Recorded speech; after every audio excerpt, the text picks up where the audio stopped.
on camera. Good afternoon. My name is David Taylor, and I will be the interviewer for this session.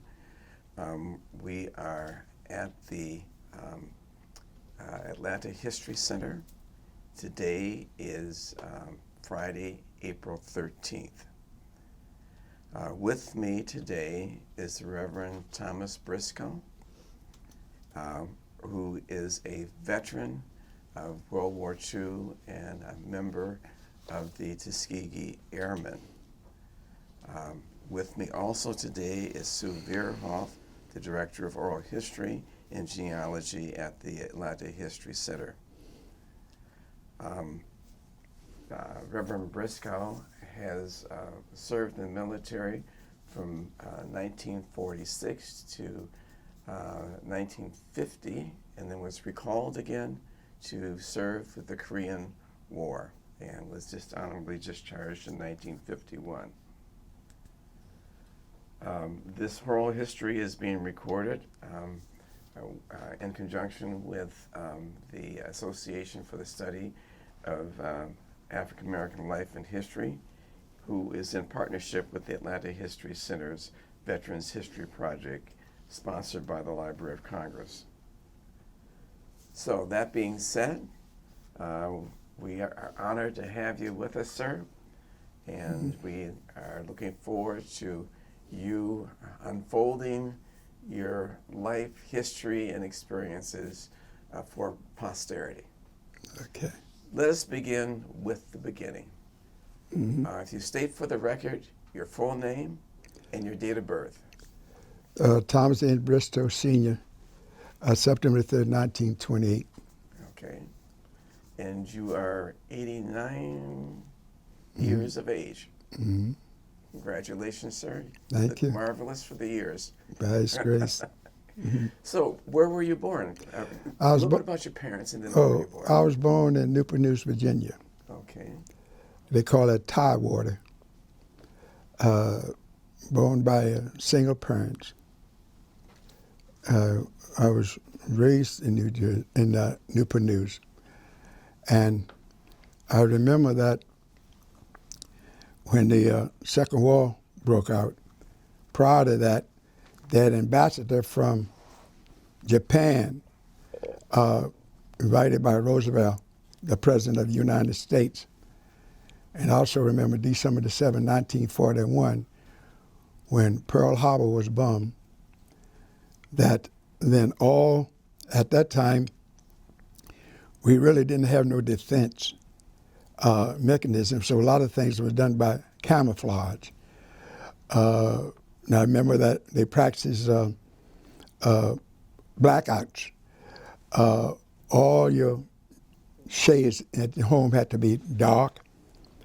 All those that was called into the service, every home that had a military, they had a star in the window, how many from your family that was in the service.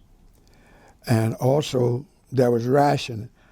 We had gas, we had A stamp, B stamp, and all that. You only could get so much gas per week, or rather. Sugar, food material, you only could get so much for a week. And I remember at that time that my uncles, they served. One was in, I think, served under General Patterson. One was an engineer. He graduated from St. Paul University in Virginia. And my other uncle, he served. So what happened was when Korea broke out, my buddy and I, we registered 18 years of age. You had to register. You had to go to. You mean World War II broke out? Yeah, World War II. Okay. You had to go to Richmond, Virginia. Whatever state you're in, you always had to go to the capital of that state for a physical. So when we came back, they gave you like 90 days. That it is. So I was telling John, I said, why wait till 90 days? Let's go ahead and enlist, you know. So I enlisted, and I went to Fort Meade, Maryland, from Fort Meade, Maryland, with a troop train. They sent us to Shepherd Field, Texas. Let's hold right there. Okay. You enlisted in what branch of the military? Army Air Corps. Okay. Army Air Corps. That's before they separated. Okay. Did you consider any other branch or just the Army? That's the Army. Okay. Army Air Corps. And you were how old then? 18. 18. You know. So we shipped to Shepherd Field, Texas, Wichita Falls. That's where we had our base at. And that's the first experience that I had a real separation of the races, because we as blacks was given a dance at one of the hangars, and the other boys, it was given like a flow show. So we were prepared for the dance. We went down to the warehouse, and we noticed that was a black orchestra there, and they had a couple of colored girls playing an instrument, saxophone and clarinet. So one of the fellas wanted to dance with one of the girls. So she said, after the next number, I will dance with you. And so when they got on the floor, one of the white military pushed them on the floor and said, no niggers, to dance on the floor. So as a youngster, I didn't know what's going on. So I went to the hangar door and I saw all these, I think 48 Fords coming down the road, standing on the run board with guns on the side. And as a youngster, I'm frightened. I didn't know about this. And what happened was I ran out. I was in N3, and I ran up the hill. So one of the boys went into one of the white barracks. When he came out, he was full of blood. You know, they beated him. So when I got to the barracks, they came by on the street with a mic and said, nobody at the window, so we had to hit the floor, you know, because we were scared to get shot. And then we was in separated mess halls. As I said, the water in Texas was real nasty, you know. And from there, we went on bivouac. Bivouac was that to all our training. So the white was in front, and we was behind. Then they had the ambulance running in the middle, because the sun was about 170 degrees. If you pass out, they put you there. And there, we woke up in the morning by a big cannon gun, shook up. And not too far from it, they had like quicksand. So they was telling us around there, watch quicksand. And so we went through that, and then we had to go through gas chamber. We had to smell mustard gas, vomiting gas, choking gas. They had a little chute coming down the line, and we had to sniff gas. So as a youngster, I was a little frightened. So I went on the side, and somebody told the officer that I didn't go in. So they pulled me out of the rank, put me in the gas chamber by myself. And I wasn't supposed to put my mask on until I see the gas. So when they said, don't, you know, so they were throwing capsules around. And when you had to put your chin in, put it out, you know, before you sniff the gas. So I went through that. Let's back up a little bit. This is a fascinating story. This is much more than I thought. Your depiction of coming face to face with discrimination and being black. Right. I want to play upon that just for a second. Okay. You grew up in Virginia. Right. Where did you go to school, and how long did you go to school? Well, I went to the 7th grade. 7th grade? Yeah, and what happened was I persuaded my mother. You know, I said that let me quit school. Mm-hmm. And let me quit school because, you know, I was born out of wedlock, right? And I was living in a home where we didn't have electric. Mm-hmm. We had outhouses. Mm-hmm. You know, that was my job to take care of that. We had coal stoves. So I had to make sure wood was cold, and the box and stove and all that. And before I went to school, I had to make sure the fire was up, because what happened with the ashes, they would put a little coal in there. And then we put watch a little kerosene to make it come out. And I remember one day, one of our neighbors, they did the same thing, and she swallowed blame. She died. And so that's where I came up. Then we had a one-room school. And was it- 18th Street School in Newport News, Virginia. and blacks only? Oh, yeah, old blacks and everything, everything black. A lot of times my grandmother go to the store, first in and last waited on, you know. You were allowed to try on no clothes. If you try on them, you bought them, you know. A lot of things. In a restaurant, we didn't have no restaurant. I remember in our travel, even after I got married, they had black waitress, but you're not allowed to eat there. So we ordered stuff and we had to take out. A lot of times we had to sit on the side of the road. I remember one time we was going to Baltimore, Maryland, to visit my sister-in-law. And some boys was messing with us out on the road, you know, just cutting in and out, in and out, in and out. I think I had a 48 Ford. And then they left me, and I looked in the mirror. I said, they're going to send their man at me. So I looked in the mirror. Here the cop came. He pulled me over. He said, boy, where you going? I said, I'm trying to work to Baltimore. He said, you were speeding? I said, no, sir, I wasn't speeding, you know. And he said, you're coming back this way? I said, yeah. He said, well, I'll be on the lookout for you. I said, well, can you be on the lookout for me? So a lot of things that hurt me not just to talk about it. So You know? you convinced your mother, or you talked to your mother about allowing you to leave school? And to go into service Okay, where she'll get some money. okay. As I say, out of wedlock and all that, So you know. between dropping out of school in the 7th grade and you Going turning into service. 18, Yeah. what did you do? Well, I volunteered for that, to the service. Okay, I volunteered to service the Air Force. At that time, it was Army Air Corps. okay. Yeah. Army Air Corps. And as I said, I took my training in Texas. From Texas, went to Scottsfield, Illinois. When we got into Scottsfield, Illinois, they put us in World War I barracks. We had to take cold bath, no hot water, anything. The white was in the good barracks and all of that, you know. And then they checked my record, find out, then they sent me to Snoopfield, Illinois, to go to school. Okay. So I went to school. I haven't been home yet. You know, I didn't see my family. You went to school for? Aircraft sheet metal. Okay. And then I took an extra course, a fuel cell specialist. Then I took one course of clerk typing. I didn't complete it, ESDJKL semicolon. I didn't finish that. So I watched out on purpose. So I went back to the outfit, and old sergeant said, what happened, son? I said, I want to go home. He said, let me tell you. He said, you got something that we never had. I'm in the service. We didn't have a chance to go to school.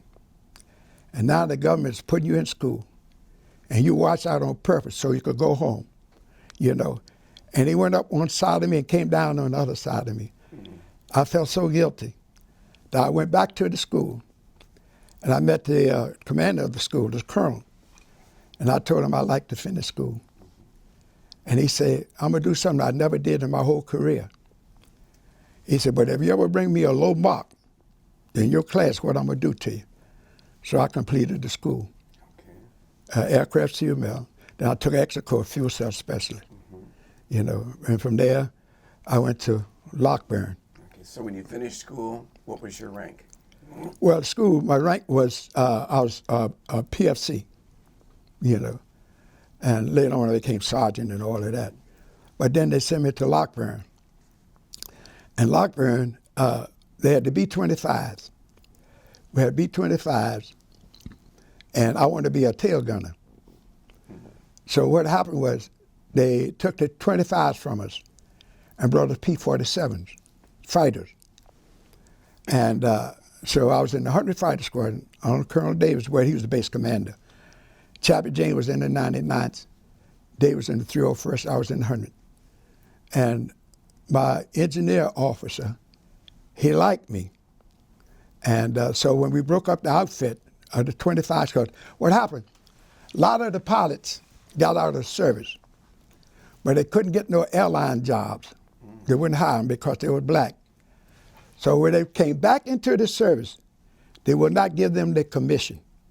They made all of them master sergeant. You saw that picture where Colonel Davis went to Washington, made sure they got their only commission back. So they got their commission back, captain and lieutenants and all. And that's when they brought us the fighters, right?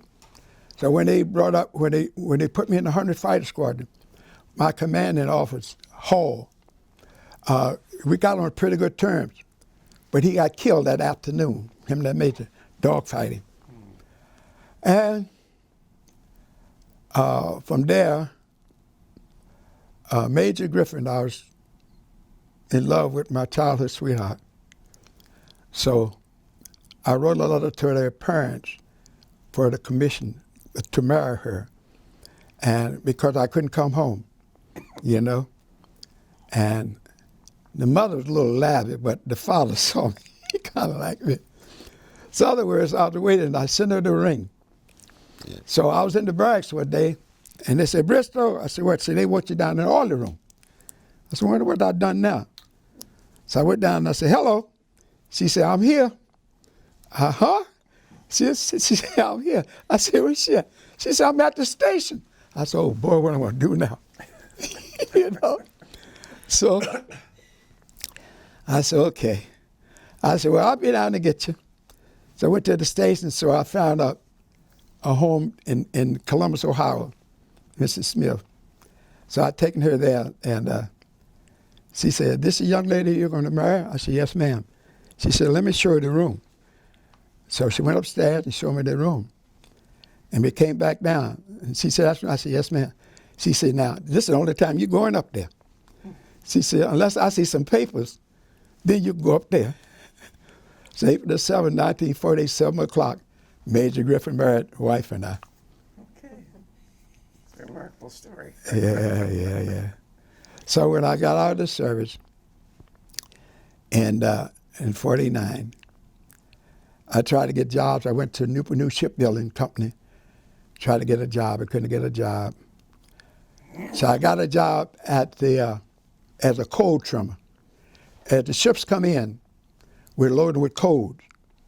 So my sister-in-law husband got me a job down there. No respiration, no respirator or anything. And the ship was hot. So that's how I made a living, loading up ships. So I come out out, my wife brought the line, no respirator, I spit out coal dust. And some of the guys died from blue lungs, you know. That's how I got my job in Newport News, Virginia, you know. That's where I made, so that's part of my life. Yeah. So what happened to your mother in those intervening years? You said you wanted to go back to help her. Oh, yeah, I sent an allotment, but later on, she passed. Okay. Yeah, after I got married, she passed. And in fact, my cousin, mother, daughter-in-law was the president of Crown Saving Bank in Newport News, Virginia, the only black bank. I still have the book in Newport News, Virginia. And eventually, the bank went out, ran. So I told my uncle, I said, that's a setup. I said, you ever find out the bank just closing up? Because I said, the reason they did that is because through the bank, a lot of blacks was getting homes, you know. So if they do away with this bank, in a way they could get their home. So Old Dominion Golf Course there in Newport News on Marshall Avenue, Sam Sneed was in charge of us as a caddy. I was caddying, and Sam Sneed was in charge of the caddy. You know Sam Sneed, the golfer? Mm-hmm. Yeah, he was in charge of us at Old Dominion Golf Course there in Newport News, Virginia. Mm-hmm. Yep. Yeah. Well, interesting. Your life spanned a lot of changes that were going on in the country. Right. Now, if I've read your materials, you made a decision to go into the ministry in the early 60s. Yeah, really, I didn't want no ministry. I'll tell you what happened.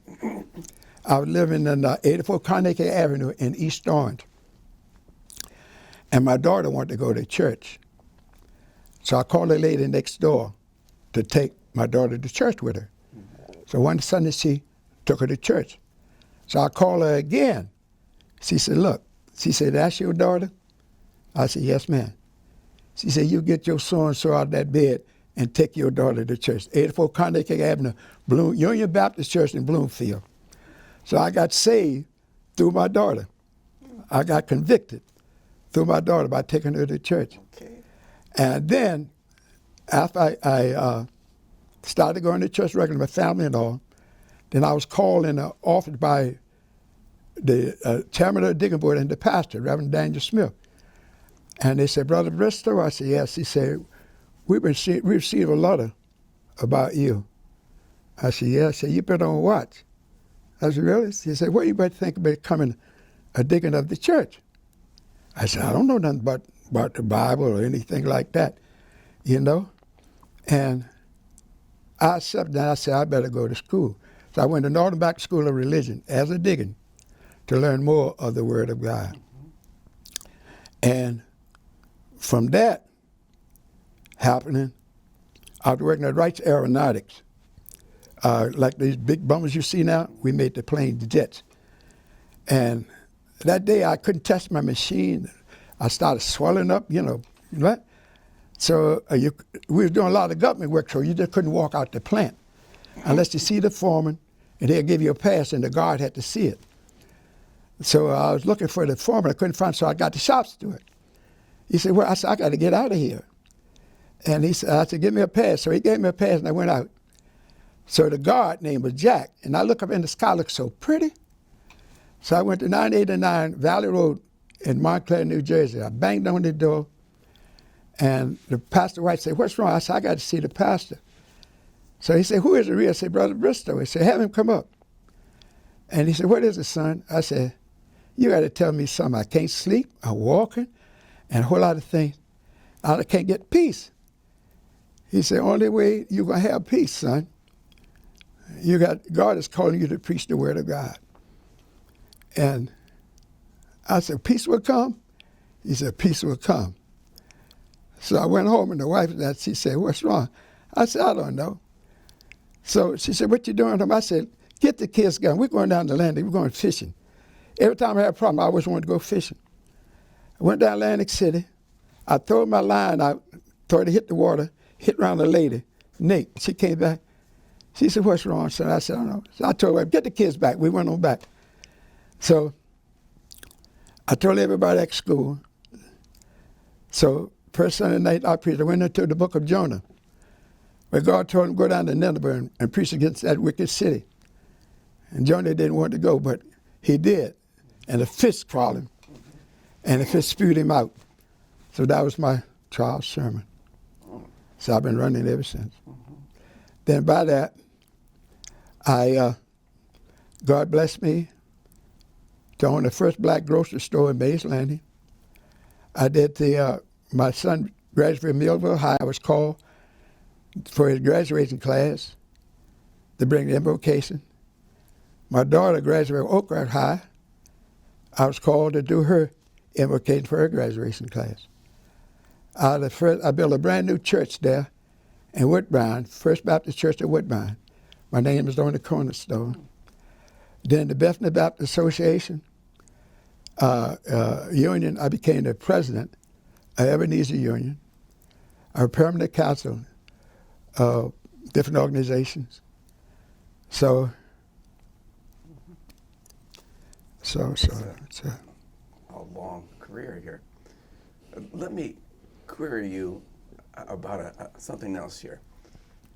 As a man of the cloth, and having had all of these experiences in your life, when the civil rights movement erupted, mushroomed, grew, how did you connect with your past experience, your military experience, with the changes that were going on in the country at the time, and what your religious background would say for you to do?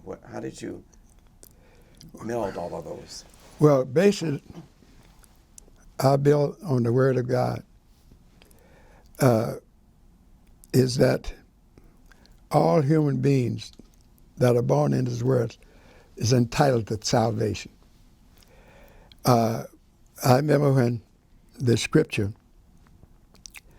when God's Son, Jesus Christ, was born, and he chose those to follow him. And Peter said, I'll go with you all the way. For knowledge of Jesus, he said, you're going to deny me 3 times. John was Jesus' first cousin. Elizabeth, Mary, her sister.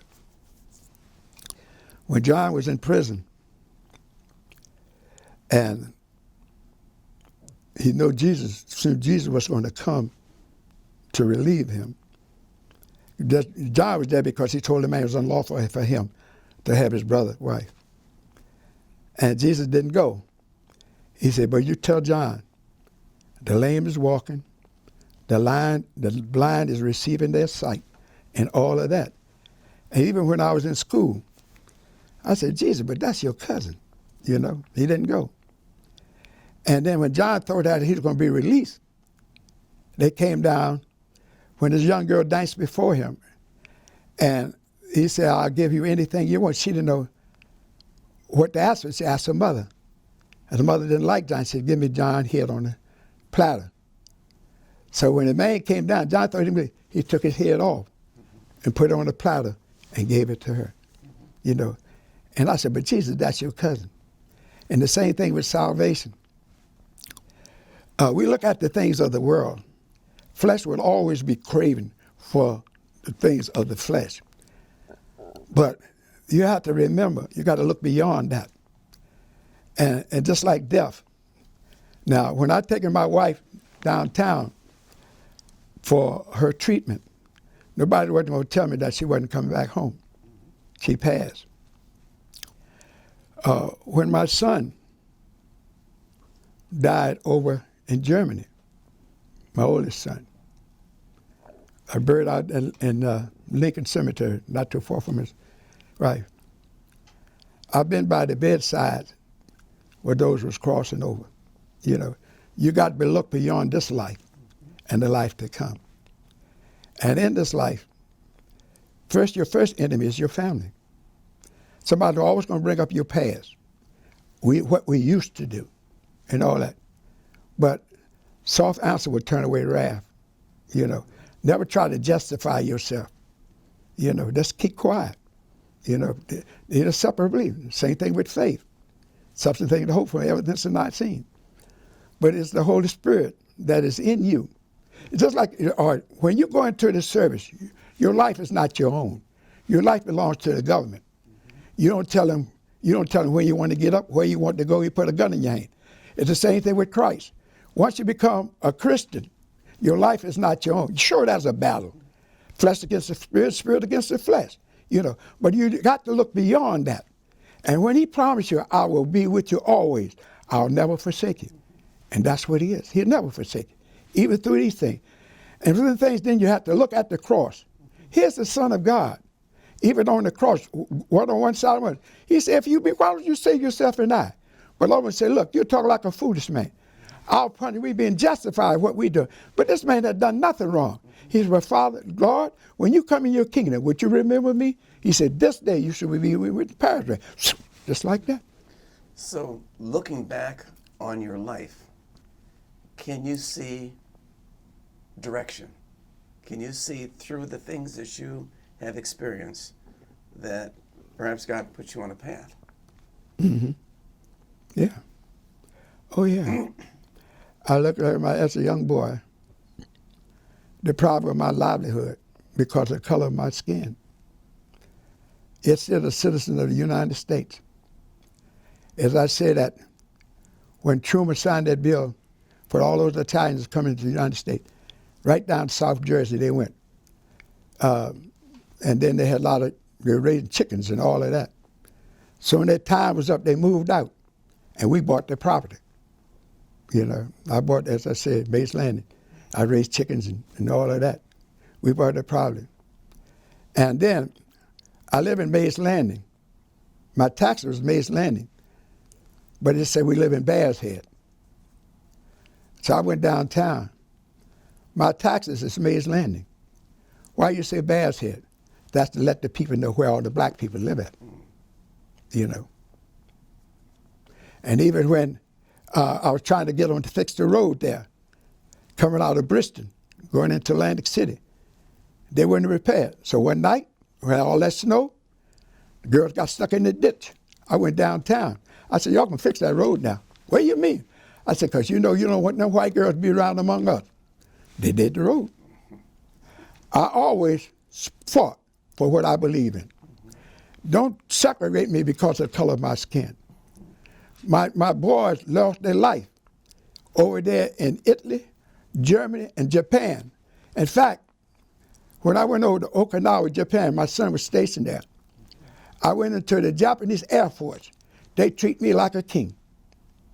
You know, took all the garment and gave it to me, called me Papa Son. The same thing in Germany. You know, they treat me like a king. They didn't want to be because of dictatorship. That's why they was in it. And I saw the troop train where Hitler put all those Jews in it and killed them. And it told them, so I saw all these things coming up. And now as a man of God, I'm definitely against sin. You know, I can't stand a preacher stand up in the pulpit asking when I'm gonna get a raise. I built a church working 100 some miles a day from the ground up. I think I was getting $100 a week. And after I paid the church, all burned the mortgage, I asked them for a raise. We ain't gonna give you nothing. But they didn't know. The new Chevy, those are the cars they bought. They didn't even know it. Because that little money they was getting, that's where I was working. They bought me 2 brand new cars. They didn't know it. You can't hurt a child of God. So, what would you tell those of this generation, this new generation, X, Y, Z, whatever, about what is really required? Well, what requires respect. Like I tell my grandkids and all of them, you respect y'all. Okay, you can be the worst drunker or whatever it is, but you respect them.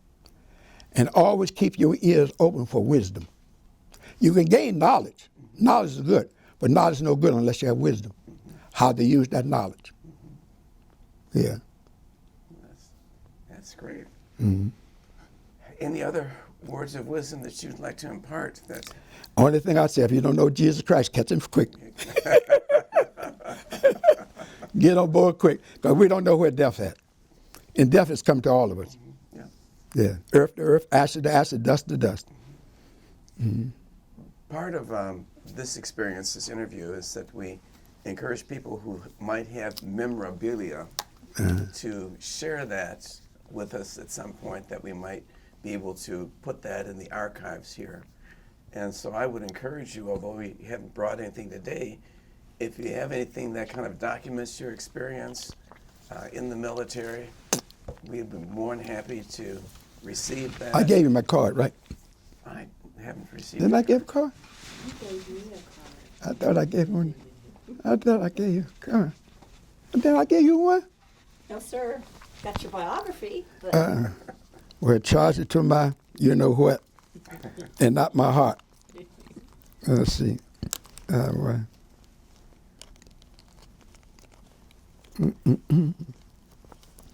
My daughter said, Daddy, you stop giving them cards right. I said, okay, whatever you say. So, While you're looking for that, it occurred to me that in our discussion, you have spoken at length about your mother. Do you have any recollections about your father? out of wedlock. Okay. In fact, that one for him. Give her one too. No, I told you before that he never denied me that he was my dad. But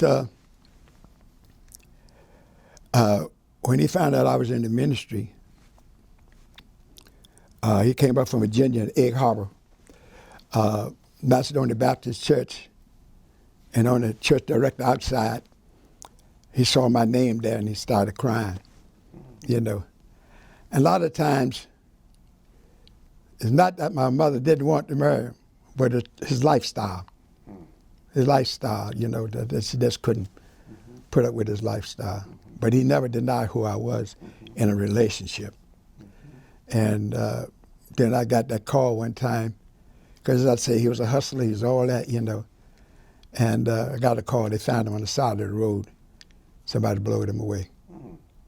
In fact, I went to his funeral, and I just had a feeling that I was in somebody's sight that's going to do me in. Where I was at the funeral, I just expect the bullet any time. That they assumed that he told me who he was, but by the grace of God, I'm here now. Mm-hmm. As I said, I see so many tragedies. Yeah. I've seen the time that in the police department, they beat you. You can be sitting on your porch. They don't like it, just snatch him and put you in the wagon. Mm-hmm. And it seems to me your mother must have been an extraordinary person to be able to. well, her father was a pastor. Oh, okay. My grandfather was a pastor. Like my daughter-in-law, she got all the history. Mm-hmm. And she came up with a whole lot of stuff, not too long ago. That's my son, my oldest son's wife. Mm-hmm. She's in South Carolina now. So how did your mother help support you? What did she do to bring resources into? Well, she was living with the mother, the whole family, I never asked her what she did. A kid coming up, you don't ask your parents no question. All you want to do is eat. Well, we was taught to obey. You didn't dress your adult, with a lot of questions. You take it as it comes. Roll with the punches. So I roll with the punches. Yeah. That's why I'm here today. Good roll. Oh boy, I'm tired now. Good. Yeah, I'm tired. Well, we're just so pleased that you Thank had you. the energy and time and interest to sit down Yeah. and to talk. I'm gonna tell you something else. I have another daughter. There she right there. All right. Yeah. Takes care of you well. Oh yeah, that's my girl. That's my girl. Okay. Oh boy. For the record, we're through. Appreciate Thank you. Thank you. appreciate that. Thank you so much for coming. Yeah, okay. All right.